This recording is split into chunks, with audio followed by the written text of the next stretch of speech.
Entonces vamos a empezar a recordar algunas situaciones generales, ojo, y son muy generales con respecto a lo que es estrictamente planeamiento docente.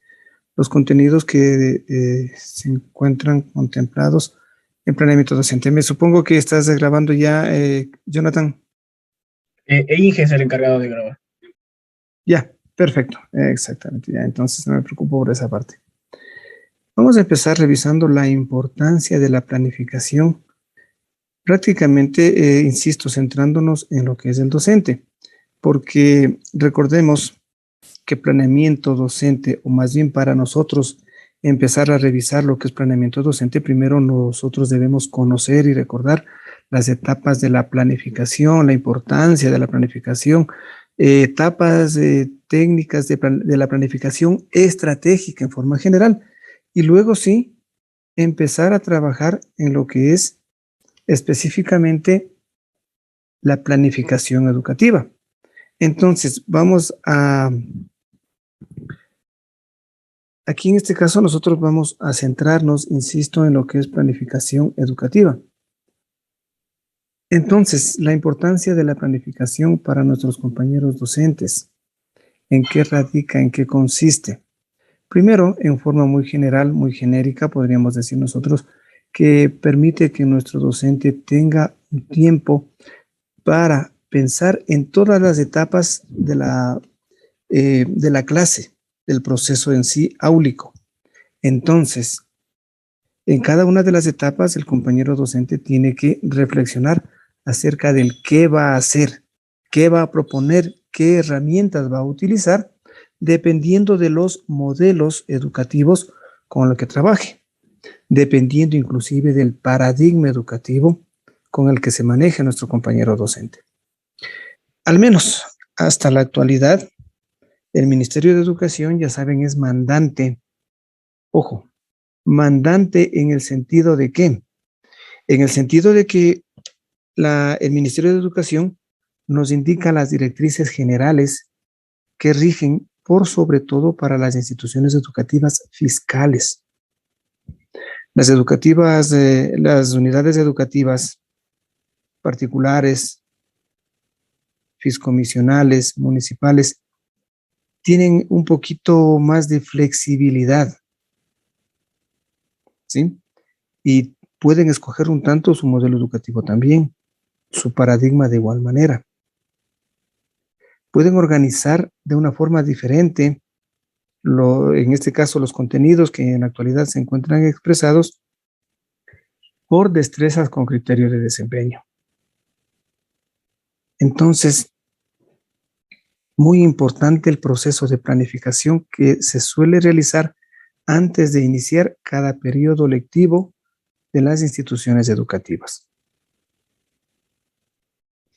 Aquí, muy importante, compañeros, y no solamente para este momento que nosotros estamos repasando para los contenidos para un examen complexivo, no, sino que aquí es necesario que el compañero docente o el futuro docente ingrese a la plataforma regularmente, periódicamente a la plataforma del ministerio, porque usualmente se están actualizando los documentos, actualizando los instructivos.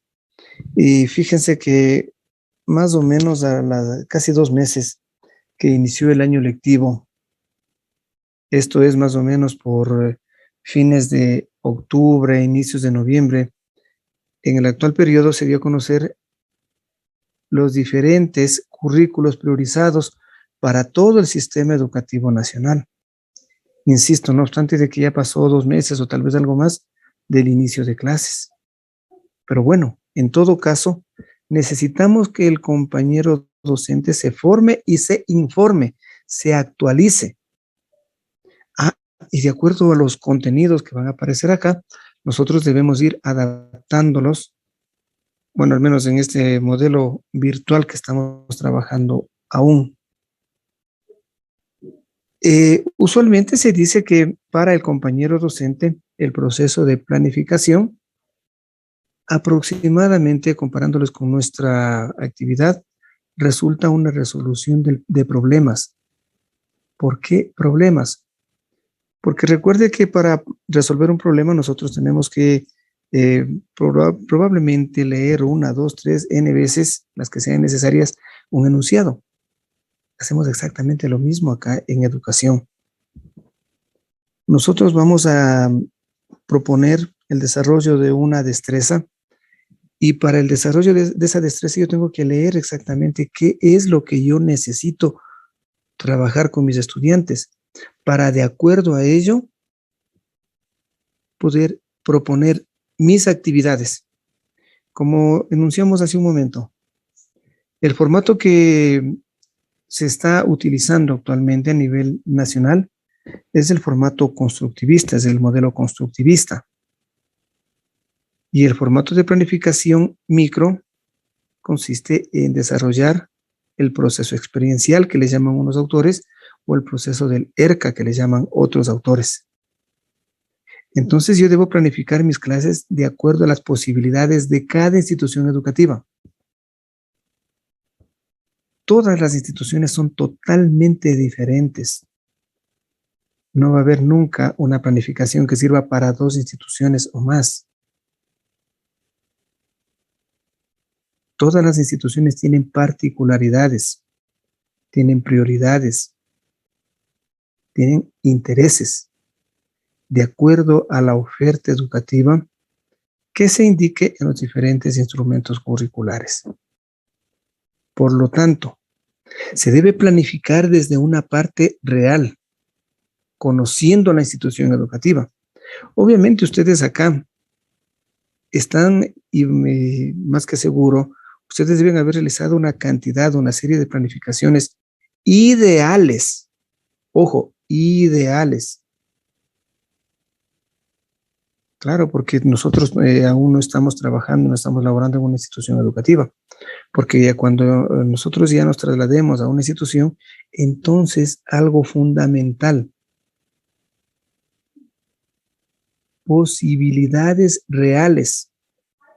Eso es lo fundamental que nosotros debemos manejarnos para proponer en el proceso de planificación. Nosotros tenemos que buscar experiencias previas, sean positivas o negativas. Si son positivas, perfecto, entonces las adoptamos para las siguientes planificaciones. Si son negativas, en cambio yo debo evitar la utilización de estos materiales, recursos, lo que sea. Ejemplo aquí que lo que podemos nosotros indicar. Y miren aquí que nadie nos garantiza que nosotros vamos a empezar a trabajar en una institución aquí en la misma capital, una institución educativa muy grande. No, puede ser en una institución educativa pequeña, que de pronto no cuenta con muchos recursos materiales, de pronto no tiene un laboratorio, una sala de audiovisuales, no dispone. Entonces yo deberé planificar de acuerdo a aquello. Probablemente si no dispone de una sala de audiovisuales, entonces yo deberé trabajar, por ejemplo, en el tema de gráficas y funciones. Deberé utilizar el pizarrón, graficar en el pizarrón. Y si quiero ir un poquito más rápido, probablemente voy a llevar unos carteles o unos papelotes graficadas algunas funciones, insisto, para acortar el tiempo de estar trazando en un pizarrón. Son posibilidades reales. Pero si de pronto la institución en donde laboro dispone en cada aula de un proyector de imágenes, dispone de tecnología, es decir, acceso a internet en cada aula, qué bueno. Entonces, me puedo valer de esa situación para trabajar con mis estudiantes, para que ellos me comprendan de mejor manera. Pero todo eso se llaman posibilidades reales. Insisto, esta situación de posibilidades reales se ajusta a lo que nosotros disponemos en la institución. Insisto, de pronto nosotros hemos realizado planificaciones así, vamos a utilizar GeoGebra, vamos a utilizar Symbolab, MathWise, Wolfram Alpha, lo que sea, cualquier simulador. Insisto, en teoría, perfecto, excelente, compañeros. Pero ese material está disponible en la institución educativa. Si no está, entonces busque alternativas. Justamente esta característica de la planificación desde las posibilidades reales es sumamente importante y hay que tomar en cuenta en todo proceso de planificación. Ojo, y vamos a ver una de las, de las características o principios fundamentales, justamente así como eso de que hablamos de posibilidades reales. Instituciones particulares probablemente sí dispongan de ese material y mucho más, pero así como otras instituciones pequeñas que no lo disponen. Planificar desde la posibilidad real. Y justamente vamos a revisar los principios de la planificación, que todos ellos se ajustan obviamente a lo que es la planificación educativa, por supuesto que sí. Nuestra planificación educativa se fundamenta en varios postulados que les llamamos a manera de principios generales. Estos principios se los puede enunciar desde varias aristas, desde varios puntos de vista. Acuérdese que la planificación es un proceso de anticipación. En mi formato, en mi documento de planificación, sea el PCA, sea el PUD o sea el plan micro, en cualquiera de ellos, yo plasmo y me anticipo a los hechos. Si fuese el PCA, digo, voy a distribuir todos los contenidos, todas las destrezas, probablemente en 6 bloques. No obstante de que en la actualidad, ojo, hay solamente 4 bloques, 2 por cada quimestre. Y muchas de las instituciones están adoptando justamente ese modelo. 2 parciales en cada quimestre. Otras instituciones sí, y usualmente antes de la pandemia se ha planificado siempre 3 unidades, 3 parciales, 3 bloques, como quieras llamárselo, por cada quimestre. Y en cada uno de esos periodos parciales, en cada uno de esos bloques o unidades, nosotros debíamos determinar un promedio. Claro, desde luego, y eso estaba ¿en dónde? Estaba prescrito en el plan curricular anual. Estaba también prescrito, se veía reflejado en nuestro plan de unidad didáctica. Entonces, mire, esta situación ya estaba ya de antemano anticipado. Y de acuerdo a la persona que está planificando, lo hizo de una forma racional. Es por eso que uno de los primeros principios de la planificación educativa es la decisión anticipada o racionalidad que se llama. Usualmente decimos que va acompañada del qué y cómo se va a hacer. A ver, ¿qué voy a hacer? Por ejemplo, nosotros estamos trabajando con el ERCA. Para lo que es experiencia, ¿qué voy a hacer? De pronto aquí yo voy a trabajar con un video motivacional, voy a trabajar tal vez con una parte lúdica, un relato de experiencias, ¿sí? Les voy a traer un juego motivador, una parte lúdica. Mire, entonces, ¿qué les traigo? Una motivación. ¿Cómo se va a hacer? Con el video, con el juego, con un software, ¿sí? Entonces, el qué y el cómo. Luego de la experiencia, voy a la reflexión para que se desarrolle esta segunda etapa de mi proceso educativo, que es reflexión. A ver, ¿qué es lo que voy a hacer? Probablemente una pregunta a manera de reto. Perfecto, una pregunta muy estructurada. Qué bueno. Entonces, ¿qué y cómo? Decisión anticipada. Sí, porque yo tengo que anticiparme.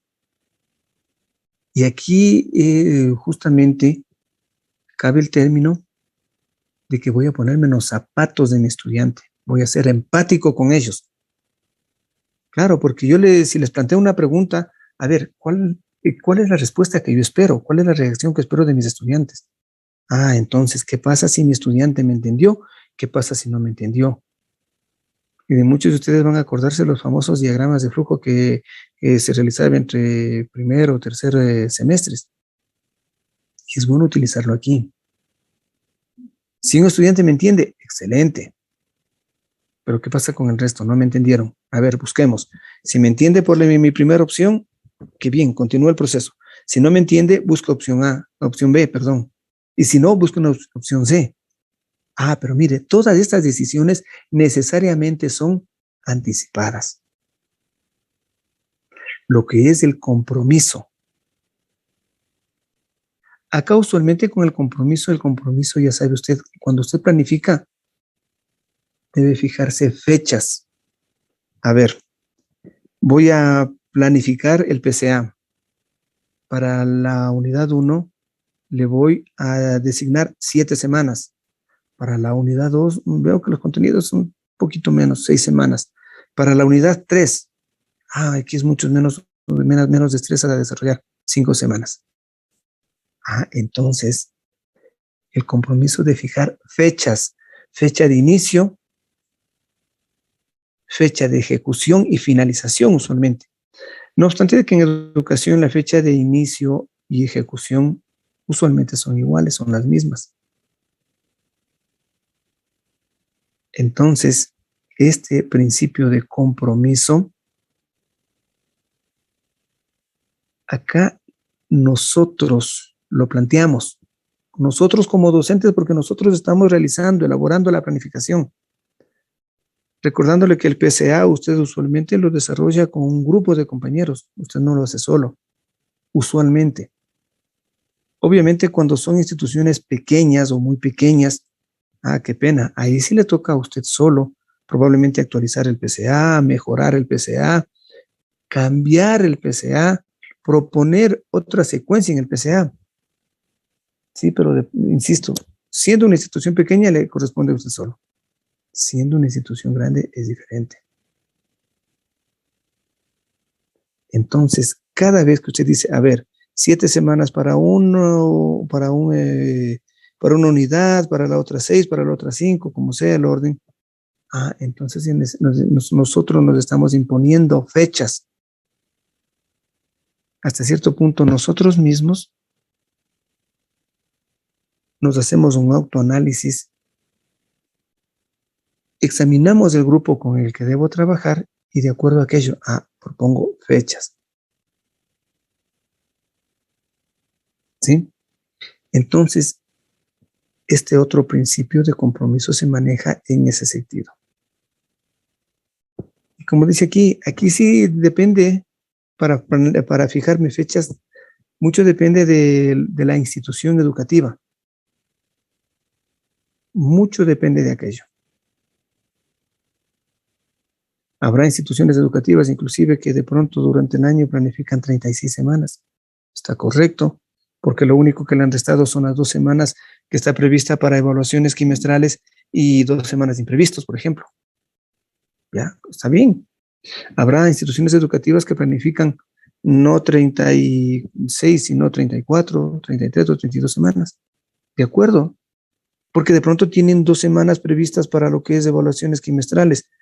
Tendrán unas 2 semanas para lo que son las semanas de recuperación pedagógica que usualmente están aplicando los compañeros en las instituciones educativas. Probablemente una semana más le dedican a lo que son compromisos en el sentido de asistir tal vez a alguna casa abierta de compromisos académicos o que realizan dentro de la institución una casa abierta por las fiestas patronales, etc. Pero aquí nos fijamos fechas. El siguiente principio tiene mucha relación con el anterior, con la decisión anticipada. Este principio es de previsión. Similar al anterior, aquí tiene un carácter anticipador. Recuerde que nosotros acá diseñamos una estructura, el ERCA que estamos utilizando actualmente. Y ese ERCA tiene una direccionalidad. Que primero empiezo con una experiencia, paso a mi reflexión, luego voy a la conceptualización, para por último culminar en la aplicación. Entonces también dicen, claro, usted sigue esta dirección, o lo que está aquí en la lámina, esta trayectoria.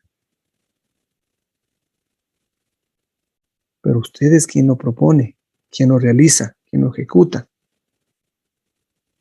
Y si de pronto, o más bien, sea quien resultó o no resultó, usted está evaluando también la planificación que realizó. Y en base a esa evaluación, usted puede proponer conservarla, mejorarla, o si de plano estuvo mal, eliminarla y sustituirla. Luego, otro de los principios de la planificación es la inherencia. La inherencia asume la existencia de valores.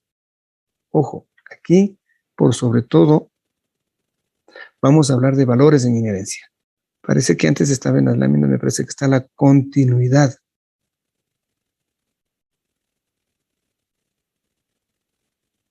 Sí, la continuidad es antes. Entonces, recuerde, y justamente mire cómo está en la imagen. Para conseguir algo, observe cómo se van ensamblando en la imagen, mire, unas piezas de un puzzle. En planificación es algo muy similar. Hay que seguir ensamblando cada uno de los pasos. Y recuerda que cada un paso tenía un nombre. Lo que son actividades y tareas. Seguir enlazando mi actividad, la actividad 1 con actividad 2, con actividad 3. Y dentro de esas actividades probablemente voy a tener tareas. Ordenar estas tareas para darle continuidad a mi proceso educativo. Pero siempre observando los objetivos que me propuse en la hora de clase o en el conjunto de horas de clase para lograr mis objetivos de la destreza, o a su vez mirar a toda mi unidad. Pero aquí siempre debo observar las metas, los objetivos, los propósitos que me planteé en cada etapa de planificación. Insisto, cualquiera que ésta sea. Y acá necesariamente decimos, claro, si yo voy a darle aquí una continuidad en un proceso, necesariamente tengo que integrar a las otras etapas anteriores o a los otros principios anteriores. El que viene a continuación es, considero personalmente que es el más importante en el proceso de planificación. Lo que se llama flexibilidad. Este aspecto, este principio, insisto, para mí el más importante. Porque mire aquí, en realidad se aplica, en nuestro sistema se aplica. Como le manifestábamos hace un momento, si bien es cierto, el Ministerio de Educación nos ayuda con documentos mandantes, con documentos normativos, hay que cumplir, por supuesto. Hay que cumplir y al 100%. Pero, ¿qué me dice el Ministerio de Educación? No me dice, use exclusivamente este formato. No, me indica el formato y me dice cómo utilizarlo. Sí, qué bueno. Pero además, me dice que también es responsabilidad de la institución plasmar lo que es la oferta educativa, lo que es la misión, visión, el ideario, en todas las planificaciones que la institución así lo indique. Entonces, para todo el proceso de planificación tenemos este principio de flexibilidad. Es por eso que en algunas instituciones ustedes van a observar que no solamente se desarrollan las horas prescritas dentro del currículo ecuatoriano. Por ejemplo, en educación general básica nosotros disponemos de 6 horas según lo manifiestan los instructivos del Ministerio de Educación para trabajar en matemática. Pero ¿por qué algunas instituciones trabajan entre 7 u 8 horas en EGB superior Y en el bachillerato trabajan todos los niveles de bachillerato con 5 horas. Cuando el documento me dice 5, 4 y 3 horas, primero, segundo, tercero de bachillerato. ¿Por qué? Porque se aplica el principio de flexibilidad. Entonces el currículo es flexible, las planificaciones también, porque prácticamente van de la mano. Probablemente este incremento de horas pueda ser porque dentro del programa del plan de mejora o mejoras que se llama, está previsto el reforzamiento de las actividades académicas en el área de matemática. Y como la institución cuenta con algunas horas a discreción, a libertad, puede escoger en la institución educativa, puede incrementar, sí puede hacerlo. Entonces es por eso, mire que sí, el principio de flexibilidad está presente. Y así en todos los instrumentos que nos emite el Ministerio de Educación, en todos los instructivos, en todos los procesos. Y eso es muy bueno, porque justamente el principio de flexibilidad, personalmente pienso que le da la identidad de la institución educativa. Los formatos usualmente, lo que sí les indica el Ministerio es que no se pueden mutilar, sino puede obviar usted algunos aspectos que se encuentran en los diferentes documentos de planificación, pero sí puede aumentar, añadir, agregar algún indicador que identifique de mejor manera la institución educativa. Entonces es por eso que unos formatos son diferentes a otros en los colegios, por supuesto, porque se han aplicado el principio de flexibilidad. Luego lo que decíamos, la inherencia.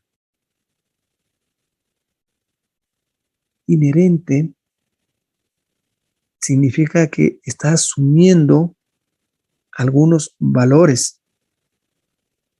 Y esos valores me sirven a mí para desarrollar usualmente los ejes transversales. Insisto, y no solamente en planificación educativa, sino a nivel de lo que es planificación estratégica.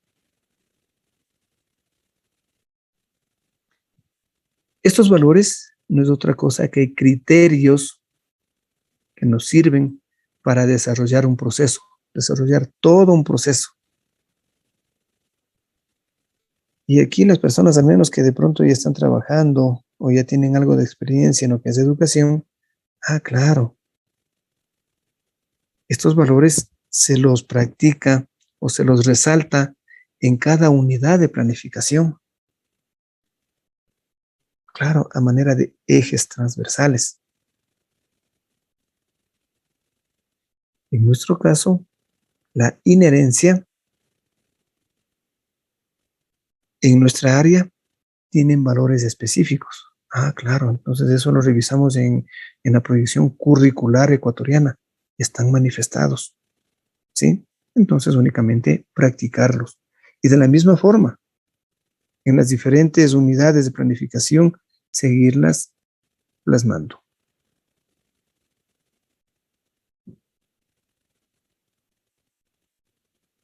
Otro de los principios que tiene mucha relación con lo que es una parte de la previsión, que ya vimos hace un rato, es el factor limitante. Acuérdese que hace un momento decíamos acá que nosotros debemos planificar de acuerdo a las posibilidades reales. Claro, aquí estamos justamente reforzando lo indicado. Nosotros solamente debemos planificar de acuerdo a los recursos de mi institución. Como les comento una vez más, claro, ustedes de las planificaciones que realizan, las realizan en forma ideal, porque de pronto no tenemos todavía ese contacto, esa experiencia como para poder planificar ya en la realidad. Y cuando ustedes ya empiecen a insertarse en el ámbito laboral, lo primero, por favor, conozca no solamente a sus compañeros docentes, conozca la institución. Eso es lo importante. Conozca a los estudiantes. ¿Cómo están formados los grupos familiares? Es muy importante aquello. Porque si no conocemos eso, nosotros probablemente en nuestros documentos de planificación podemos plasmar actividades un poco erróneas, un poco equivocadas. Entonces, conociendo a mis estudiantes, conozco mi institución, entonces yo puedo, lo que dice aquí, conseguir lo factible, no más allá de las posibilidades personales e institucionales.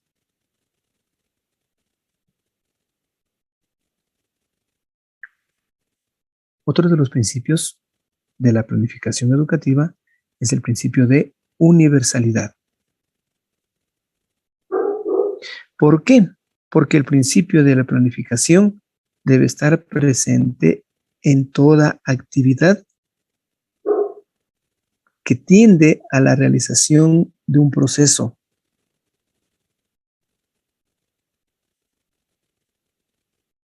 Es decir, aquí, la planificación, por más que nosotros digamos, ay, es que pueden planificar solamente al docente, imposible. Todos realizamos, todos hacemos planificación. De pronto si me han invitado, y aprovechemos justamente este feriado, ya, me invitaron al carnaval, me voy para Ambato. Entonces digo, a ver, como me voy a la sierra y escuché en las noticias que está el clima un poco frío, planifico y digo, voy a llevarme una chaqueta gruesa, una chompa, un abrigado, un abrigo, voy a llevarme probablemente paraguas, ropa abrigada. Entonces planifico. Y no es porque usted es docente y está planificando aquello, no, cualquier persona va a decir lo mismo. De pronto una chompa yo no necesito para irme a la playa. Entonces ahí probablemente unas chancletas, bermuda, ropa ligera, es lo más adecuado. Y justamente, mire, la planificación es universal, todos lo hacemos. Hasta para salir a tomar el bus a veces. Cerca de la casa pasando líneas que van al mismo lugar. A ver, digo, planifico, me voy por la línea A, la línea B, sabiendo que de pronto en la línea A viene más gente, pero viene más frecuente que la línea B. Entonces, para tomar esa decisión, primero planifico. Como usualmente se dice, veo los pros y los contras de lo uno y de otro. Planifico y digo, ya tomo la decisión, me fui en tal línea de bus. El último de los principios de la planificación es el de unidad. Unidad en el sentido de que integra absolutamente todas las partes del proceso. Absolutamente todo. Nada puede estar aislado. Obvio, para nosotros es lo mismo. Las actividades que proponemos tienen una secuencia. No puede haber una actividad que esté disjunta a todo el resto del conjunto. Imposible. Todas se integran. Todas las actividades confluyen para conseguir una meta, para conseguir un objetivo, un propósito.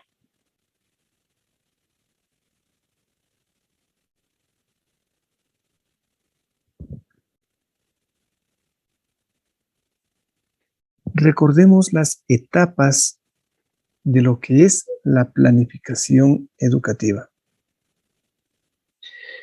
Aquí sí un poquito diferente a lo que usualmente nosotros conocemos como etapas de la planificación estratégica, ¿sí? Porque aquí hay etapas muy, muy marcadas. Empecemos con las etapas de la planificación educativa. Si bien es cierto, lo que es la fundamentación justifica la selección de lo que son objetivos y contenidos. En el caso nuestro, los objetivos y contenidos expresados en destrezas con criterios de desempeño ya están prescritas en los documentos que nos envía el Ministerio de Educación. Entonces, ¿cuál será nuestro trabajo?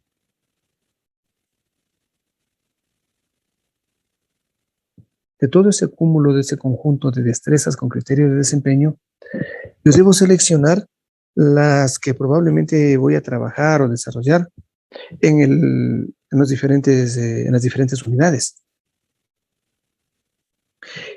Yo voy a seleccionar la secuencia propia de acuerdo a mi experiencia. Y de pronto yo debo justificar el porqué de los objetivos, por qué mis destrezas están dentro de una unidad y no están en otra. Y aquí usualmente en lo que le llamamos la fundamentación, busco relaciones, relaciones de mi asignatura de matemática con otras ciencias. Digo, y por eso, porque de pronto mi contenido de sistemas de ecuaciones lineales necesitaba trabajar mi compañero de física en la unidad 3, el tema 5 o 6, la destreza 5 o 6. Entonces, por eso le cambié para ir de la mano con el compañero. O de pronto, la compañera de ciencias naturales iba a hablar acerca de, digamos, propiedades de los gases. Entonces nosotros también podemos hacerlo en el área de ciencias naturales con lo que es física. Claro. Relacionamos nuestros contenidos y articulamos con otras asignaturas. Y verá que ese es uno de los trabajos un poco más complicados, porque aquí realmente muchas de las instituciones educativas se quejan. Y no solamente las instituciones, sino los mismos compañeros docentes. Es que el profesor de matemática le debía haber enseñado tal tema. Y cuando nosotros le decimos al estudiante, a ver, relacione esto con lo que ya revisó usted en ciencias naturales o posiblemente revisó en física, y dicen, no, todavía no vemos eso. Claro, porque hay un desfase. Y porque de pronto mi fundamentación no era la adecuada. Importante trabajar en equipo. Todos los compañeros docentes de una misma aula.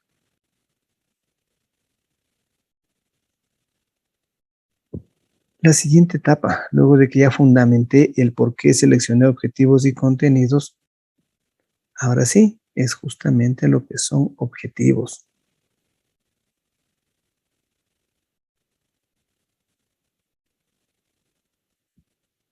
De manera muy general, los objetivos expresan aspiraciones concretas, lo que el docente quiere conseguir con su grupo de estudiantes. Usualmente incluyen acciones, y usted sabe que acá los objetivos usualmente inician con un verbo expresado en infinitivo. Mire, entonces, y aquí, ojo que usualmente, y eso es uno de los errores más comunes que cometemos como docentes. A veces solemos llamarle objetivos, a veces le solemos llamar metas de forma muy, muy similar. De pronto de manera similar, sí, pero como sinónimo, no. Entonces, me dirá entonces, ¿y por qué no se puede utilizar? Que tienen algo de relación, por supuesto, pero que no son lo mismo desde luego.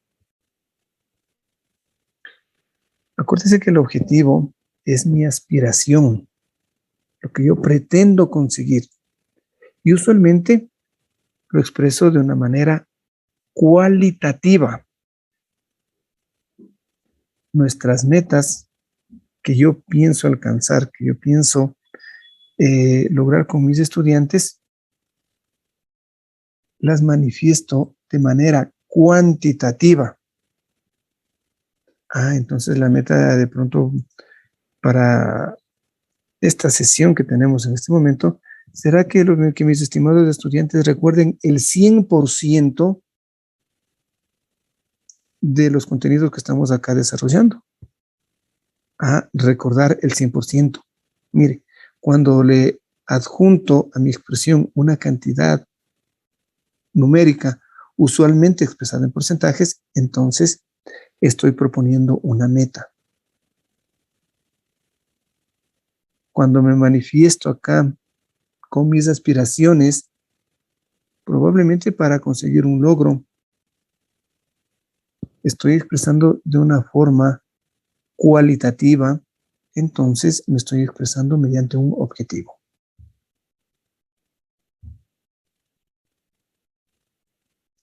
En resumen, el objetivo cualitativo, la meta cuantitativo, porque usualmente sí suelen confundir estas dos terminologías.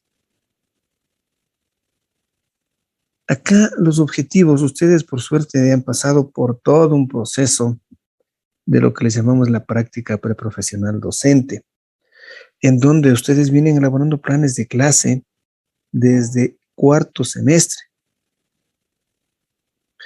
Entonces ustedes están en condiciones de poder plantear objetivos para algunas materias y o asignaturas que no constan necesariamente en lo que es el currículo o la proyección curricular ecuatoriana. Claro, porque con el título que ustedes ya mismo lo tienen, ustedes pueden optar por el trabajo en cualquiera de las instituciones educativas a nivel del país y no solamente ahí, en cualquiera de los institutos técnicos tecnológicos superiores, por supuesto. No obstante de que el título de mis compañeros técnicos y tecnólogos tiene la misma jerarquía que nuestro título. Hace, me parece que un par de años, el Estado reconoció a los títulos de técnicos y tecnólogos y los seleccionó, clasificó como tercer nivel, a la misma altura de nuestro título de licenciados, también tercer nivel.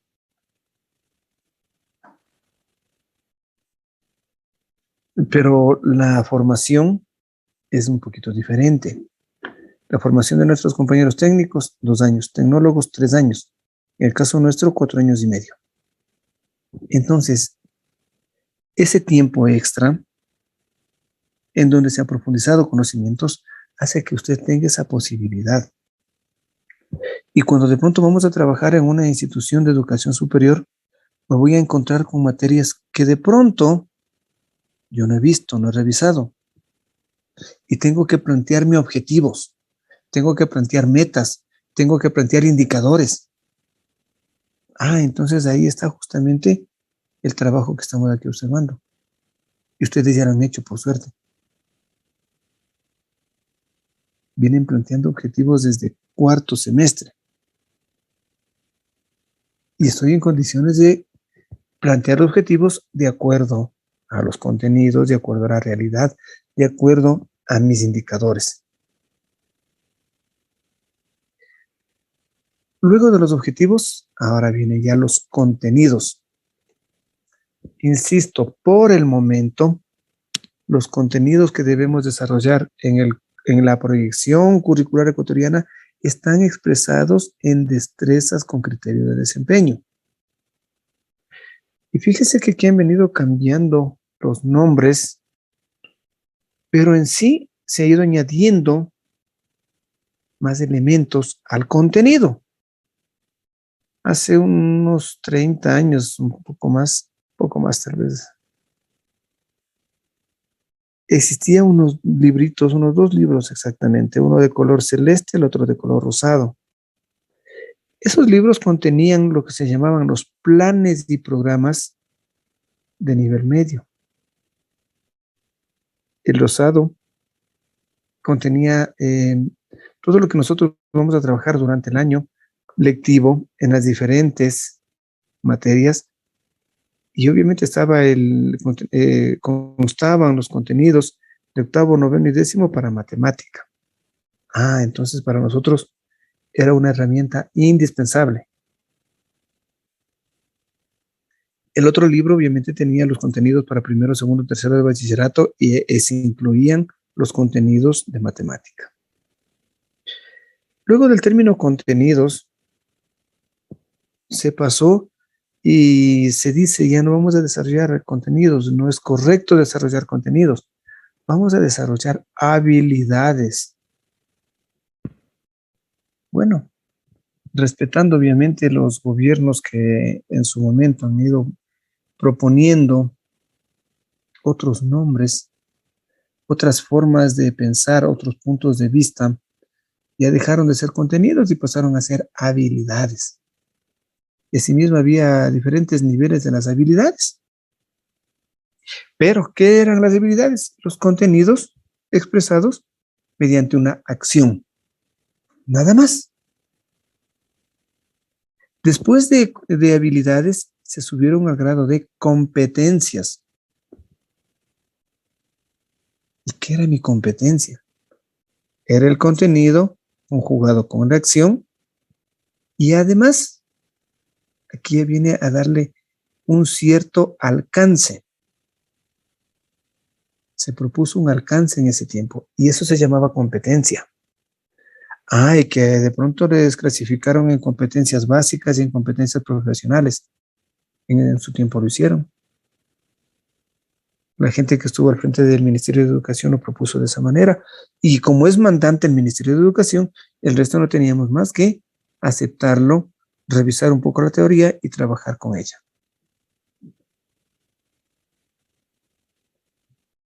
Luego de competencias viene este famoso término que estamos utilizando actualmente. No, primero vino solamente el de destreza, si no me engaña, destreza. Somos diestros para elaborar una acción, para ejecutar una acción. Y luego se cambia el nombre justamente a lo que nosotros les conocemos, las destrezas con criterio de desempeño.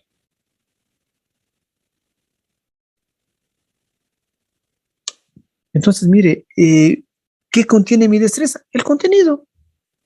El contenido. Mediante una acción, mediante un grado o nivel de profundidad, ¿sí? Pero en sí, la destreza tiene ese tinte de contenido. Ha ido cambiando nada más sus diferentes acepciones en los tiempos.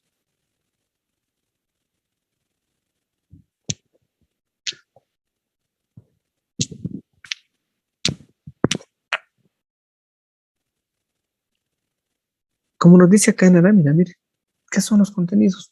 Es un conjunto de saberes de un campo, en cualquier campo disciplinar. Aquí, por favor, para lo que es educación intercultural, le llamamos destrezas con criterio de desempeño. De pronto en esta parte no se ha profundizado o no sé qué tanto profundizaron ustedes con el tratamiento de lo que es educación intercultural bilingüe, porque es parte de la planificación educativa. Entonces, si quisiera escuchar si algo revisaron acerca de educación intercultural bilingüe, compañeros, para que me ayuden respondiendo, por favor.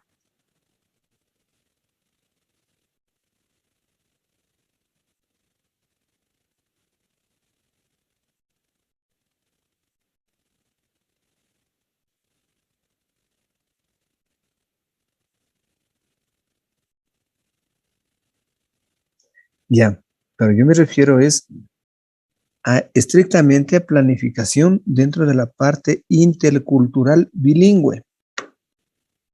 No, profe, de eso sin nada. Planificación más que nada. Perfecto.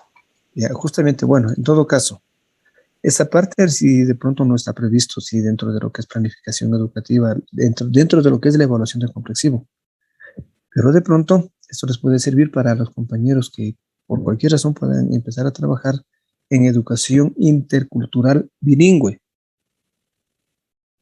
Recordando desde el punto de vista que nosotros tenemos 18 pueblos y 14 nacionalidades indígenas en el país. Por eso nuestro país es considerado multiétnico, pluricultural, multidiverso. Entonces allá no se manejan contenidos. Ojo, allá el tratamiento es diferente. Allá usualmente trabajan con conocimientos ancestrales, que se relacionan, sí, con los contenidos que manejamos acá en la educación que les llaman hispana. Sí, por supuesto. Pero desde una, como les llaman ellos ya, una cosmovisión indígena totalmente diferente a la que nosotros trabajamos. ¿Sí?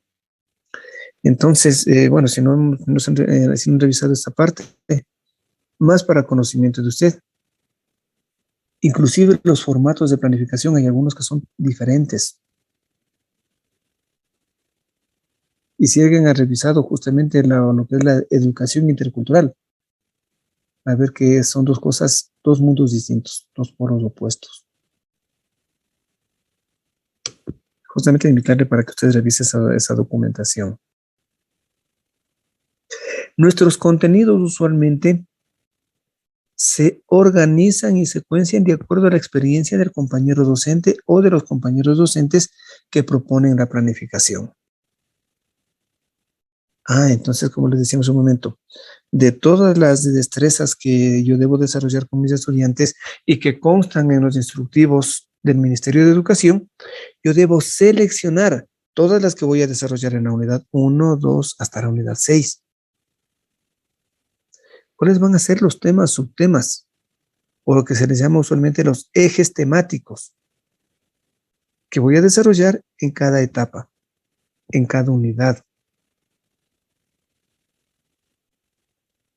Y aquí necesariamente la experiencia de los compañeros docentes me van a colaborar para de pronto organizar de una manera diferente la secuencia de los diferentes contenidos. Aquí podemos hacer una propuesta.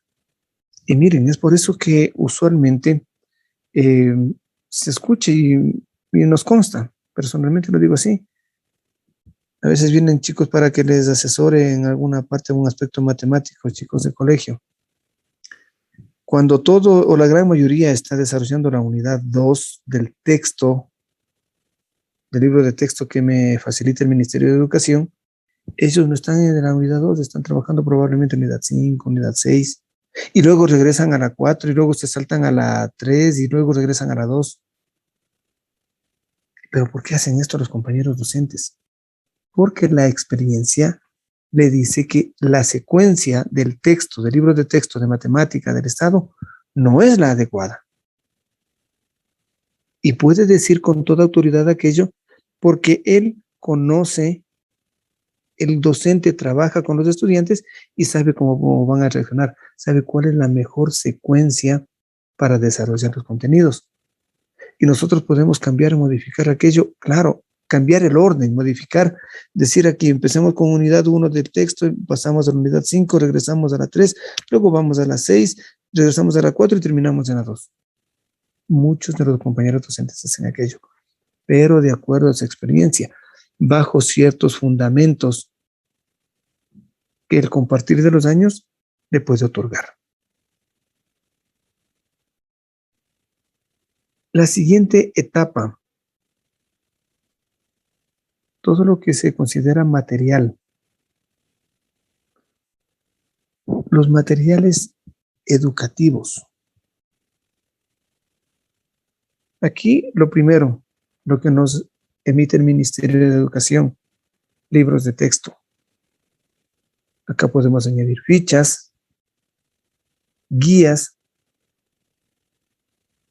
dependiendo cómo trabajen cada uno de los compañeros docentes y cómo le impongan el trabajo en institución educativa.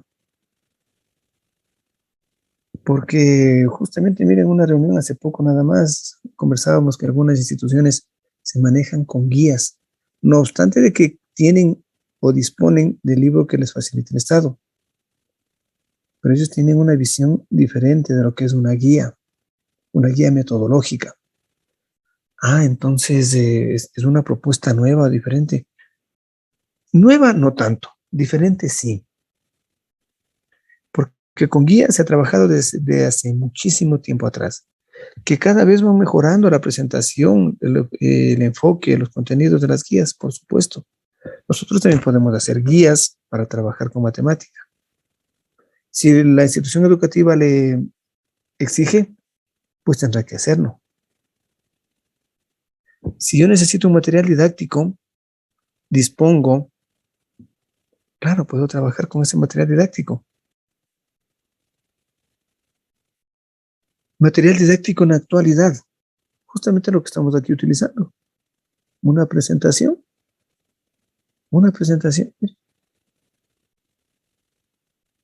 Es mi material, pero de acuerdo a mis posibilidades, a mi realidad. No olvide, por favor, cuando usted denuncie todos los materiales que dispone el compañero docente para realizar su trabajo, de acuerdo a mi contexto, a mis posibilidades reales, ¿sí? No se olvide nunca de aquello. Nuestros materiales educativos sirven como apoyo intelectual para el desarrollo de mi proceso, en este caso de mi proceso educativo.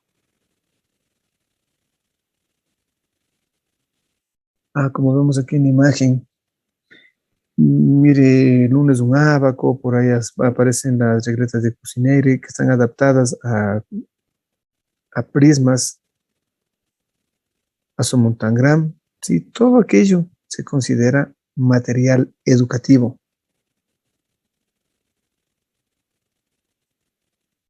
Aquí podemos nosotros también señalar que actualmente se está trabajando mucho con lo que son software. Claro, también es un material educativo, también es el apoyo intelectual para mis estudiantes. Me va a servir para que puedan ellos visualizar de mejor manera probablemente las relaciones entre variables. Entonces, claro, ese material informático, ofimático, como quieras llamarse, también se considera material educativo. Ojo que no solamente es los materiales, el material didáctico tangible, no, también los intangibles como los software que acabamos de indicar. La siguiente etapa, lo que es metodología. La metodología nos responde a varias inquietudes, a varias incógnitas. Por ejemplo, aquí nosotros usualmente nos hacemos una pregunta: ¿cuál es la mejor estrategia para motivar a mis estudiantes? Para llamar la atención, para crear motivación dentro de ellos. En definitiva, ¿cuál es la forma más adecuada para desarrollar las destrezas de mis estudiantes? Aquí mucho va a depender de lo que es el tema, del estilo, del paradigma, del modelo del compañero docente.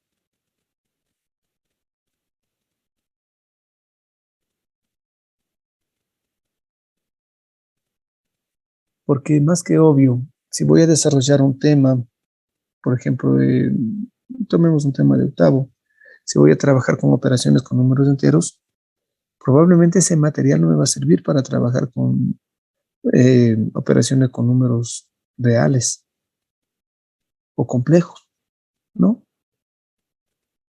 Entonces, de acuerdo al tema, yo debo proponer mis materiales.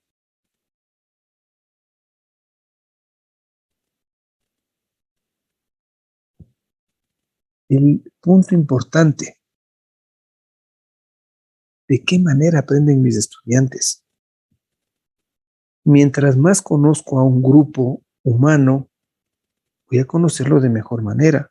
Voy a detectar probablemente diferencias individuales entre uno y otro estudiante. Y que esas diferencias individuales me van a permitir plantear una metodología de trabajo. Esas diferencias individuales me van a permitir seleccionar los mejores instrumentos, las mejores herramientas. Claro, pero el conocimiento del grupo humano es sumamente importante.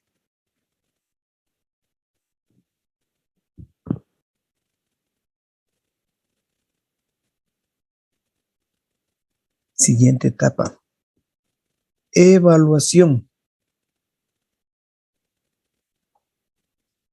Acuérdense que la evaluación aquí, desde diferentes aristas, tenemos al menos dos formas, dos caminos, dos divisiones, dos diferentes formas de clasificación de evaluación.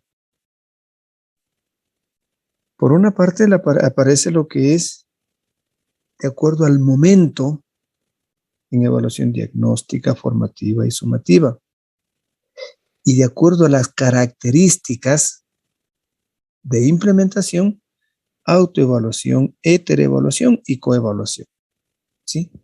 En cada uno de los casos son tres divisiones, tres clasificaciones de acuerdo a lo que nos han indicado los textos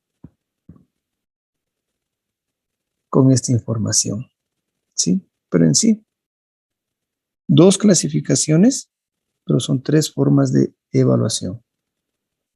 Pero en sí, en una forma muy general. Y mire, y obvio, no vamos a hablar mucho de evaluación, ¿por qué? Y de algunos temas tampoco no hablamos mucho, ¿por qué? Porque usted va a tener recibir tutorías de evaluación educativa específica. Probablemente va a trabajar, ¿no?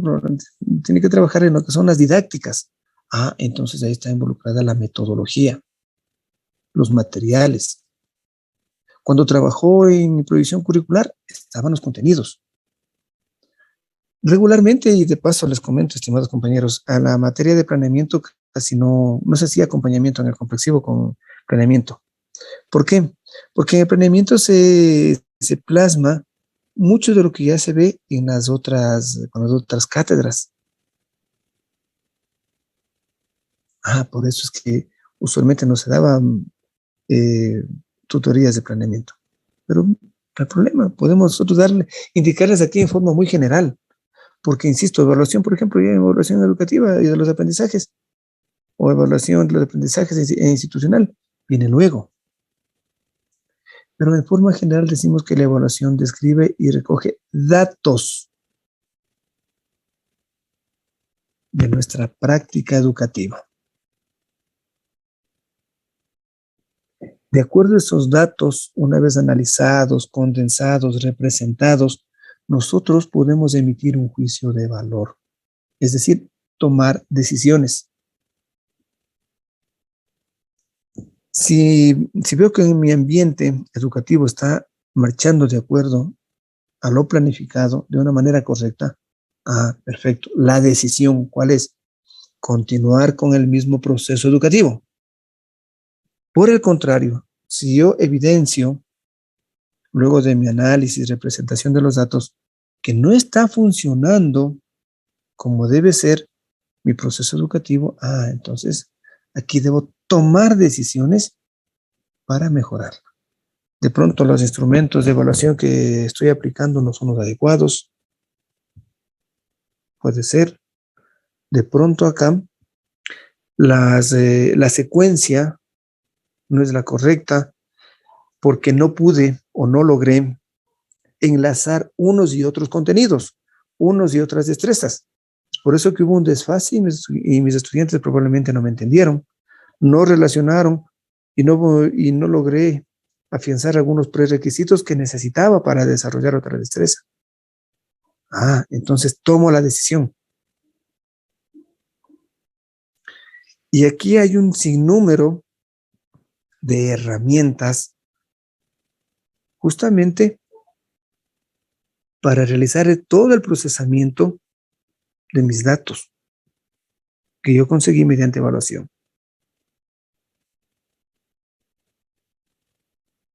¿De acuerdo a qué se eligen las herramientas?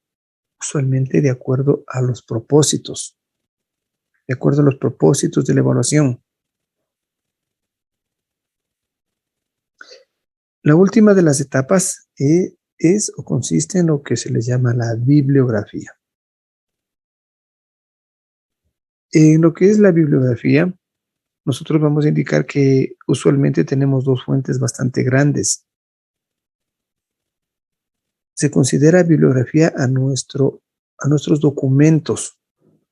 Y recuerde que tenemos nosotros los documentos impresos o físicos y tenemos nuestros documentos digitales Y tenemos nuestros documentos digitales acá, que nosotros usualmente les decimos, les llamamos la webgrafía, la infografía, como quieras llamárselo, dependiendo de la fuente. Usualmente la bibliografía la dividimos en básica y complementaria, usualmente. Estas son esas dos formas muy generales. No obstante, ¿de qué? De que la bibliografía en algunos formatos de planificación nos dice bibliografía para el docente, bibliografía para el estudiante. Es otra clasificación, es otro formato. Entonces de pronto para el estudiante la bibliografía se plasma en los documentos, primero que emite el ministerio, probablemente en alguna guía, algún taller, ¿sí? Y la bibliografía para el compañero docente, recomendaciones bibliográficas de algunos autores para poder desarrollar de una mejor manera, de una manera adecuada o de una manera didáctica los diferentes contenidos. Avanzamos con lo que es elementos de la planificación curricular institucional, o lo que comúnmente nosotros le llamamos el PCI.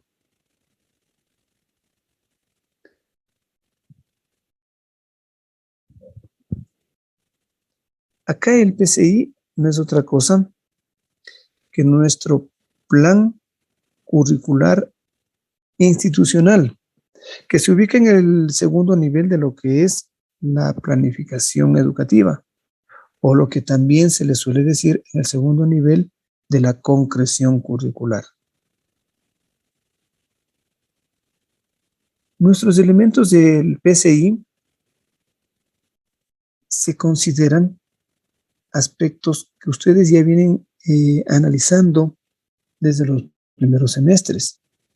Por ejemplo, lo que son contenidos de aprendizaje, enfoque pedagógico, metodología, lo que es evaluación, lo que es acompañamiento pedagógico, lo que es la acción tutorial, la planificación curricular, lo que son proyectos escolares, adaptaciones curriculares, planes de mejora. Usualmente estos 10 aspectos conforman los elementos de la planificación educativa. Dentro del enfoque pedagógico, nosotros podemos manifestar que es uno de los ejes fundamentales de nuestro PI. Este enfoque pedagógico usualmente ya viene emitido desde el Ministerio de Educación. Nosotros, ¿qué tenemos que hacer como docentes? Adaptarlo a las condiciones de mi institución educativa. Entonces si le adapto, yo tengo que revisar la misión, la visión y el ideario de la institución educativa. Entonces ahí, una vez que conjugo estos tres elementos institucionales, yo puedo adaptar el enfoque pedagógico, insisto, que emite el Ministerio de Educación. Los contenidos de aprendizaje, y aquí justamente la relación con los otros elementos. Aquí nuestros contenidos ya sabemos, básicos, o tanto objetivos y contenidos se considera como básicos. Y todos estos contenidos están establecidos por el Ministerio de Educación. Y dentro de estos básicos, ya sabe usted, acá tiene una división, los imprescindibles, los deseables. Insisto que esto ya revisaron o en teoría deben haber revisado en la proyección curricular ecuatoriana. La metodología. Y mire que tiene muchísima coincidencia con lo que venimos nosotros acá un poquito revisando y analizando en lo que les llamamos hace un momento los elementos o etapas son de la planificación educativa. Claro, porque hablamos de educación, hablamos de planificación.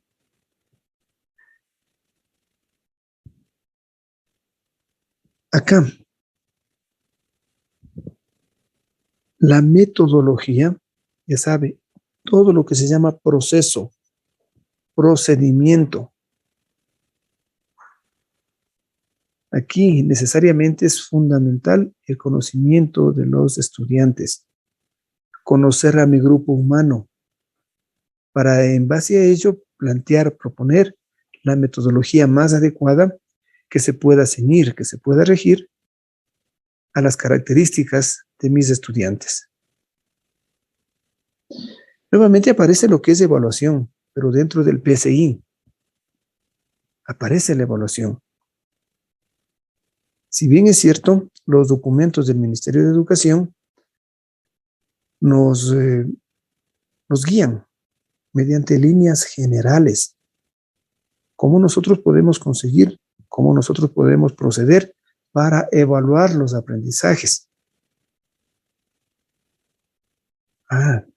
Y para ello, usualmente me dicen, no se olvide, compañero docente, que para la evaluación hay una normativa. ¿Sí? Para los objetivos no hay normativa, para los contenidos no hay normativa, bueno, porque ya están emanados y tenemos que cumplirlos. Para la metodología no hay normativa. Para el enfoque pedagógico no hay normativa, pero para la evaluación sí. Ponga mucha atención. Este aspecto de la evaluación, ¿sí? Necesariamente está ligado a lo que es la normativa. Y siempre tiene que estar ligado a una normativa vigente, porque la normativa vigente es diferente a la de hace 5, 10, 15, 20 años. Claro, porque antes se decía que el estudiante para ser promovido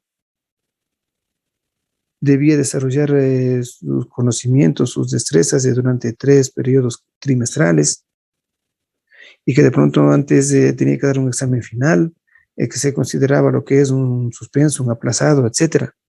Que antes el estudiante aprobaba con 45 puntos la asignatura, o que de pronto antes si tenía 60 puntos, 60 de 60, se llamaba o se consideraba exonerado. ¿Sí? Ha ido cambiando siempre la normativa. Es por eso que decimos la evaluación siempre se rige a la normativa nacional vigente. Lo que es el acompañamiento pedagógico. Aquí, usualmente, el acompañamiento pedagógico lo realizan de dos fuentes.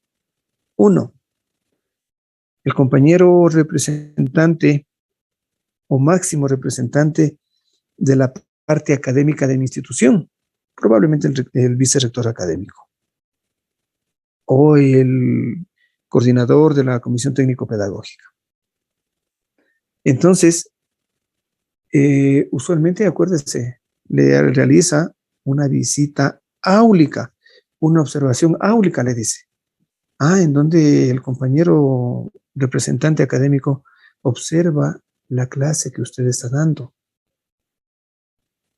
Entonces, luego de la clase, mantienen un diálogo y de pronto nos ayuda aquí con algunas reflexiones acerca de nuestro quehacer docente. 1, interno, como le decimos, la persona que acabamos de manifestar, sea vicerrector o coordinador de la comisión técnico-pedagógica. Interno, porque trabaja en nuestra institución. Pero el acompañamiento pedagógico también puede venir de fuera. Externo, con lo que se les llaman los compañeros asesores pedagógicos del Ministerio de Educación. Y cuando se acercan a la institución, usted tendrá que facilitarle el plan de clase, porque le va a observar a nuestro compañero asesor pedagógico. Y va a ser un trabajo muy similar al acompañamiento que realice el vicerrector, salvo que el compañero asesor pedagógico visita si es un colegio grande, a una muestra significativa de docentes de una institución. Y de acuerdo a los resultados, él puede emitir conclusiones y tomar decisiones. Por ejemplo, podría ser, a los compañeros les hace falta un curso, se me ocurre, de desagregación de destrezas. Entonces se propone, dice, para la próxima semana, 2 días probablemente, lo que sucede usualmente, ¿no? 2 días los chicos, los estudiantes trabajan en casa, tareas dirigidas, lo que sea, Y los compañeros docentes vamos nosotros a trabajar en un taller para desagregación de destrezas, porque veo que ese es un punto débil, es una debilidad de mis docentes de esta institución educativa. Mire, acompañamiento pedagógico, no lo olvide, desde dos fuentes, interna y externa. La acción tutorial.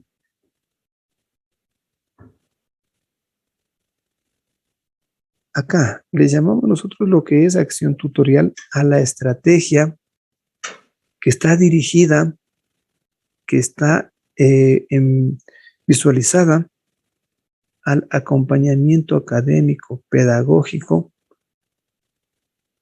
de nuestros estudiantes. Nosotros como docentes del sistema de educación o sistema educativo nacional debemos realizar siempre acciones tutoriales en aspectos pedagógicos, en aspectos socioafectivos. No obstante de que de pronto mi estudiante no forme parte de mi grupo, yo soy guía, por ejemplo, de octavo, y un estudiante de noveno, décimo, alguien que me conoce y de pronto tiene algo de afinidad con mi persona, lo requiera, ¿no, compañeros? Nosotros nos debemos a una institución y podemos realizar la acción tutorial con cualquier otra persona de la institución. Y esto es algo normativo también. ¿Sí? Más que seguro que ustedes cuando analizaron legislación educativa, analizaron la ley. Y nosotros podemos realizar acción tutorial a mi grupo y puedo realizar a otro grupo, a otra persona de mi institución. Lo prescribe la ley. Y de pronto, eventualmente lo podemos y debemos cumplir.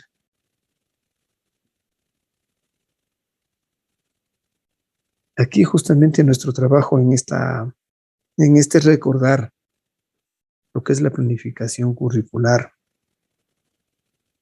lineamientos generales que tienen una estructura, que tienen una temporalidad. Ah, claro, el PCA, un año lectivo, el PUD, toda una unidad, y tendrá una duración entre 5 y 7 semanas. El plan de destreza, probablemente 2, 3 sesiones de clase, dependiendo del nivel de profundidad que usted haya establecido en el mismo o en las mismas destrezas.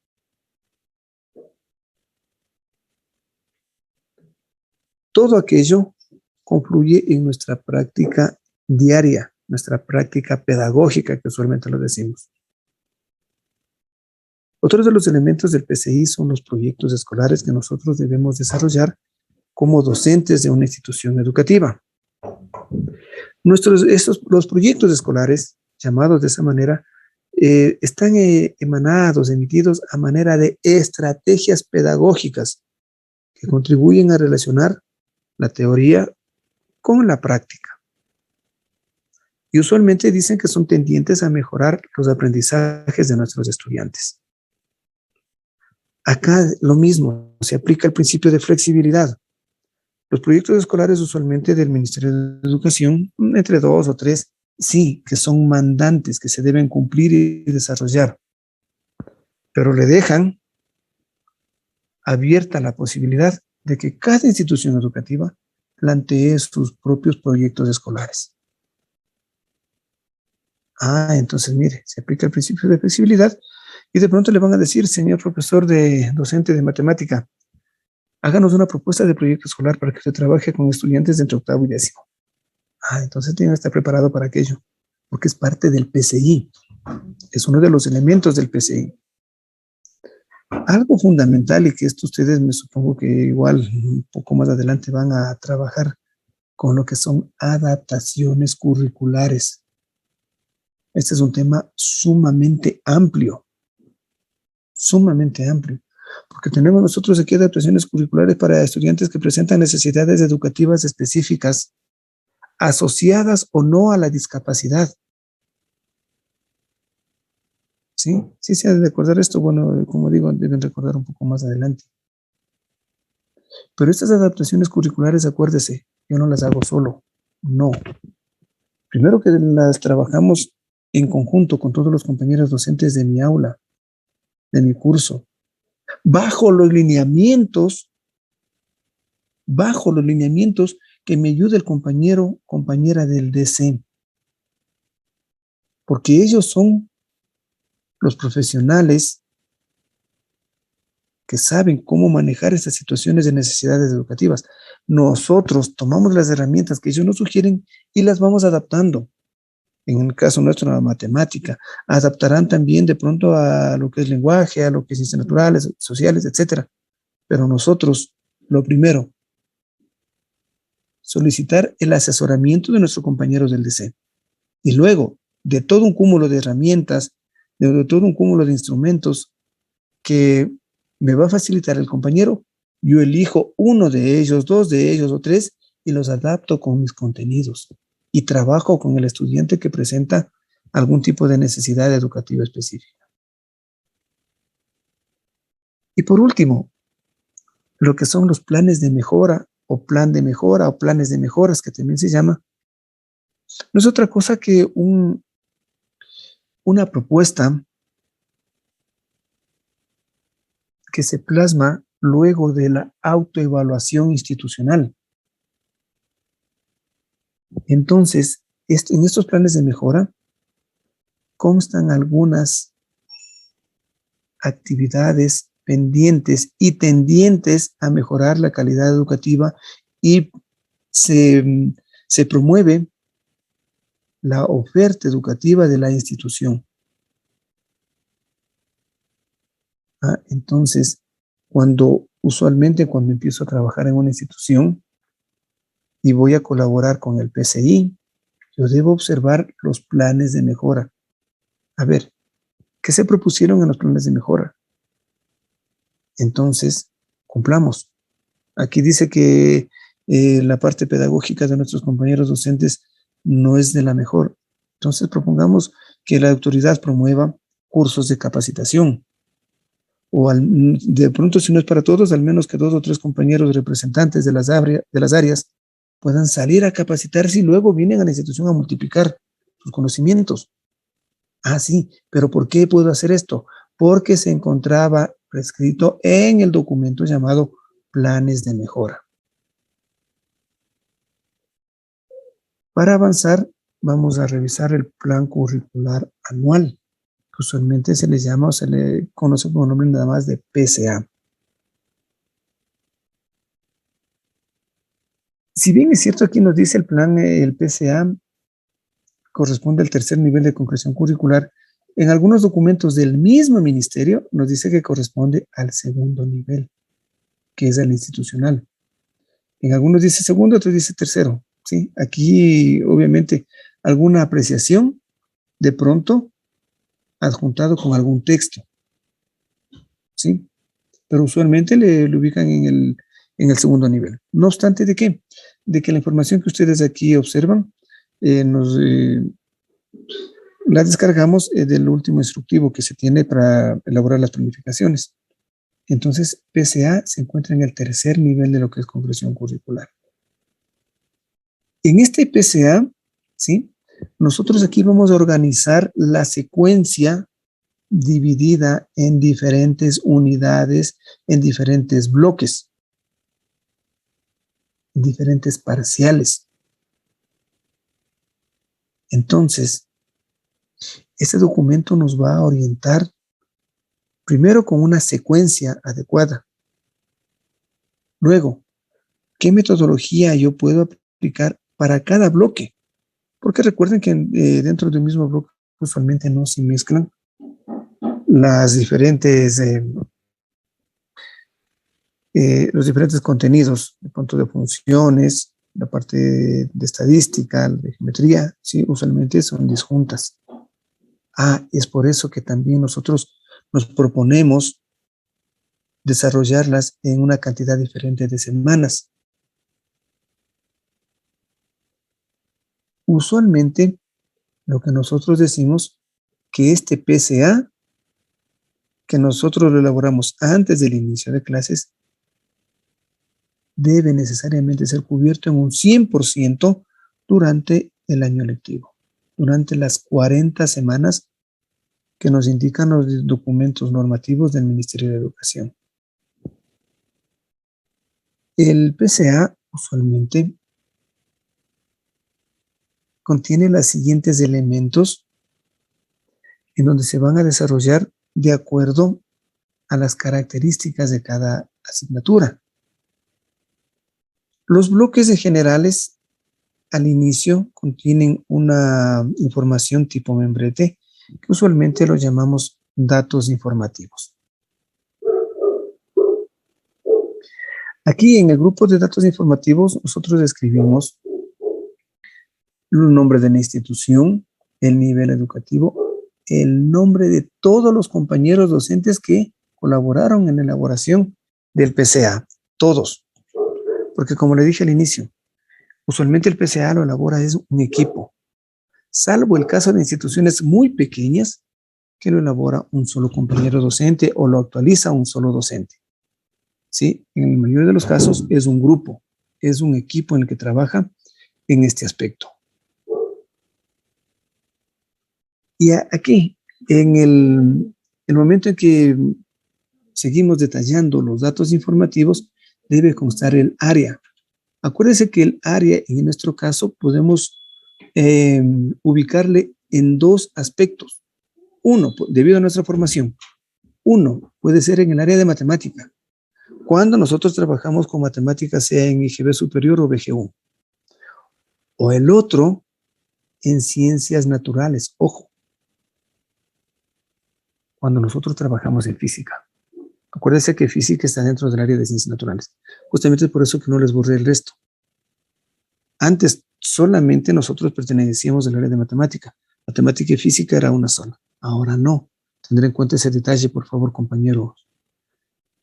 Si trabajamos en matemática, necesariamente en el área de matemática. Si trabajamos en física, necesariamente en ciencias naturales. Si trabajamos en matemática y física, en algunos cursos damos matemática, en otros damos física, nosotros vamos a formar parte de dos áreas. No lo olvide, por favor. Luego vamos nosotros aquí a indicar la asignatura.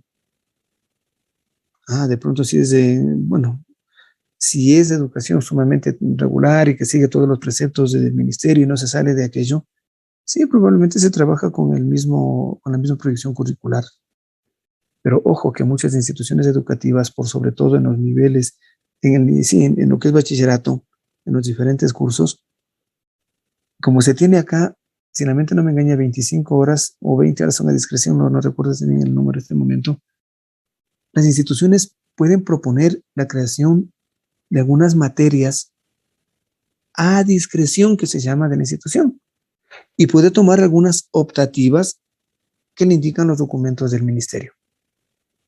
Entonces, por ejemplo, acá pueden trabajar los estudiantes con matemática superior. Sí, claro. Pueden reforzar las mismas horas de matemática porque, imagínense, en tercer año de BGU apenas se tiene 3 horas. Algunos compañeros dicen es muy escaso. Entonces dicen, reforcemos el área el área de matemática con 2 horas más. Entonces no van a tener 3, sino 5. En otras instituciones dirán, no, vamos a crear una nueva asignatura, geometría, o creemos otra asignatura, trigonometría. Pero están dentro del área de matemática. El grado indicaremos octavo, noveno, décimo, ¿sí? El nivel, si es octavo, EGB, si es bachillerato, por ejemplo, primero, en el grado primero y en nivel educativo, BGU. Otro de los aspectos a considerar es el tiempo. Acuérdese que, hace rato ya le nombré, el ministerio nos dice que tenemos 40 semanas laborables, de las cuales, ¿sí?, de estas 40 semanas, nosotros tenemos que distribuir en las diferentes unidades, pero siempre y cuando se tomen en cuenta varios aspectos propios de la institución. Usualmente, este número de horas, que le llamamos tiempo, varía de una institución a otra. varía. Recordemos que la carga horaria semanal para nuestras asignaturas, octavo, noveno, décimo, 6 horas a la semana. Matemática. En bachillerato, 5, 4 y 3, primero, segundo, tercero de bachillerato. ¿Sí? Entonces está prescrita esa carga horaria semanal. Luego, el número de horas o de semanas, más bien de trabajo. De las 40 semanas, nosotros tenemos que restar de acuerdo a la institución, pero no menos de 4. Ya le dije por qué. 2 corresponden a los exámenes trimestrales y 2 para imprevistos. No menos de 4 semanas usted va a disminuirlas. O las que la institución considere, ya le dije, bajo los diferentes preceptos. El tiempo considerado para evaluaciones de imprevistos, si bien es cierto aquí, es lo que nos dice la norma. Para imprevistos dice es el 10%. Pero usualmente nosotros no cumplimos. Máximo el 5% lo tomamos en la realidad. Pero ojo, la norma me dice 10% de imprevistos. ¿Cómo determino el total de semanas de clase? Entonces la diferencia entre el número de semanas de trabajo, que son 40, menos la de evaluaciones de imprevistos. Aquí en evaluaciones de imprevistos, de pronto puede ser una pregunta, le dicen, el tiempo considerado para evaluaciones de imprevistos son 5 semanas. Entonces, ¿cuántas semanas de clase tendremos? Entonces 40 menos 5 serán 35. Y si la pregunta es cuál es el número de periodos, ¿qué tiene que hacer? Mire, multiplicar la carga horaria semanal, como le dije. Matemática de EGB superior, 6 horas. Si es del bachillerato, 5, 4 y 3, dependiendo. Por el total de semanas clase, las semanas que quedaron aquí. Tranquilamente aquí puede haber una pregunta relacionada con aquello. ¿Sí? Tendrá mucho cuidado, no tendrá que multiplicar por 40, sino total de semanas de clase. Y aquí usualmente a mis estudiantes, para que justamente elaboren este tipo de planificaciones, a ver, les cuesta un poquito, pero no solamente son 4, no. Ustedes, digo, grupo 1, grupo 2, grupo 3. El grupo 1 va a tomar como total de semanas de clase que, más bien, para evaluaciones de imprevistos, algunas instituciones dijeron 4 semanas. Otra institución me dijo 5 semanas y otras 6. Y como mis amigos justamente conversan entre todos, todos ponen exactamente lo mismo. Digo, pero ¿por qué ponen lo mismo si elegimos para el grupo A 4 semanas de imprevistos, evaluaciones de imprevistos, para el grupo B 5 y para el grupo C 6? Pero es que no es lo mismo. No es lo mismo, porque miren, de 40 le restamos 4, al otro de 40 le restamos 5 y al otro de 40 le restamos 6. Y de lo que nos queda multiplicamos, si es de bachillerato, si es de EGB superior, por 6. Y los diferentes bachilleratos por 5, por 4 y por 3. Y salen valores totalmente diferentes. Ya, profe, entonces tendrán en cuenta, por favor, aquello. Y bueno, el número de unidades, como les dije, usualmente son 6. 6 unidades microcurriculares. Otro de los elementos del PCA se considera los objetivos. Los objetivos, por suerte, ya vienen emanados del Ministerio de Educación. Lo que nosotros tenemos que hacer es tomarlos, plasmarlos en el PCA. Ojo, plasmarlos en el PCA. No obstante, ¿de qué? De que usualmente objetivos, destrezas con criterio de desempeño e indicadores de evaluación se desagregan. Si le piden desagregar, claro, tendrá que hacer este proceso. ¿Sí? De pronto igual, una de las preguntas podría ser, dado este objetivo, ¿cuál pertenece a una desagregación? ¿O cuáles? Lo mismo, las destrezas también. Dada la siguiente destreza, ¿cuál corresponde a una desagregación, gradación o degradación de destreza? Claro, entonces, mucho cuidado con aquello por sobre todo. Porque de los restos, como está justamente aquí indicado, están los objetivos ya propuestos para cada grado, para cada nivel, para cada subnivel. Ya lo tenemos, ya lo disponemos. Y están, y obviamente tienen una determinada codificación. Otro de los aspectos, los ejes transversales, que también los llamamos valores. Los valores. Ah, claro, pues aquí entonces nosotros vamos a hacer constar los valores que vamos nosotros a desarrollar durante el año lectivo. Ojo, siendo en el PCA durante el año lectivo. Si fuese en el PUS, durante el desarrollo de la unidad didáctica. Y si es en el plan de destreza o plan de clase, durante el desarrollo de la destreza o durante la hora o 2 horas de clase. Pero siempre están presentes los ejes transversales. Y por último, dentro de lo que es el desarrollo del PCA, las unidades de microplanificación. Insisto, usualmente 6. Por periodos de pandemia estamos trabajando con 4 unidades de microplanificación. Y aquí nos ha quedado un poquito de flexibilidad, como siempre decimos, se aplica el principio de la planificación de flexibilidad. Entonces, en algunas 4, en algunas instituciones educativas 6. A continuación les vamos a presentar un formato de lo que es la planificación curricular anual. ¿Sí? Mire, lo que le estamos indicando acá, lo que le acabamos de manifestar. Sí, porque de pronto me aparece una imagen sin el nombre, obviamente. Dígase por aquí, un recorte de esta naturaleza por aquí. Y le piden que usted identifique a cuál de los elementos pertenece. Entonces lo primero, datos informativos. Si aparece aquí este segundo, una segunda imagen, obviamente, no sin el nombre. Entonces esta imagen pertenece a lo que son estándares, lo que son objetivos, ¿sí? Lo que son los ejes a ser desarrollados, y etcétera, los diferentes elementos. Mire, que está lo que hablamos de hacer otro de la temporalización. Mire. El número de semanas laborables. Esta imagen, ¿a qué corresponde? Es al tiempo. El tiempo que nosotros debemos distribuirlo para trabajar durante el año lectivo. ¿Sí? Listo, mis estimados estudiantes. Entonces, bueno, al último, sí, esta parte sí que no se nombró. Usualmente en los diferentes formatos de planificación, usualmente acá nosotros encontramos el pie de firmas. ¿Sí? Este pie de firmas está conformado por 3 columnas. La columna del elaborado por, ¿sí? En donde se escribe el nombre de la persona que elaboró este documento o actualizó. La segunda columna, el revisado. El revisado usualmente lo realiza el compañero jefe de área.